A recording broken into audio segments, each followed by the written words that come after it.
Assalamu alaikum dostlar. Бул кайсыл жер деп суктанып жатсаңыздар, Кыргызстандын бермети болгон, жапайы жаңгагы менен дүйнөгө таанымал болгон Асланбап. Дүйнө жүзү боюнча чоңдугу боюнча биринчи орунда турат экен. 600 гектардан ашык деп атат ChatGPT'ден суразам. 1000 жылдык тарыхы бар экен. Божомолдор менен уламыштар менен ар кандай айтылат экен.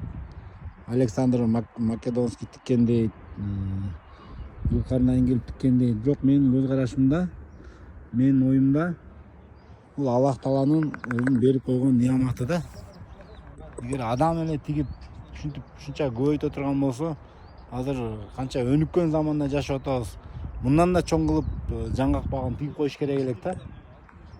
Бирок бул кереметтүү Аллах Тааланын Кыргызстанга берген чоң бир белеги деп кабыл алсак болот да. Мынакей соңун жер караңыздар. Келип эс алып кетиңиздер туугандар, бул жерге дүйнө жүзү суктанып аткан ушундай бир жапайы жаңгак багы. Кыргызстанда туруп келбей кетсеңиз болбойт эми.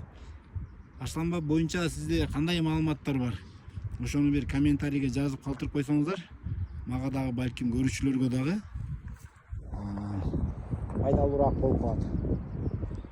Видео лайк басып, видеону бөлүшүп коюңуздар. Бул Асланбапка келип калсаңыздар, сөзсүз түрдө панорамага чыгыңыздар, макулбу?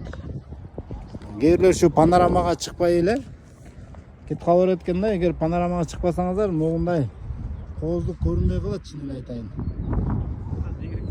Көз жеткен жерге чейин бардыгы ушундай токой. Жаңгактан болгон токой да. Токой. Өтө мындай бир башкача бир жан дүйнөң эс алып, Алланын неаматтарына мындай бир суктанып, таң калып, эмоция жаратат экен. Көз тойбойт. Кандай болот доктор байке? Көз тойбойт экен. Көз тойбойт, Канча карасаң да. Жан дүйнөгө бир энергия топтолуп кеткендей болот а? 5 будан да сондот кой.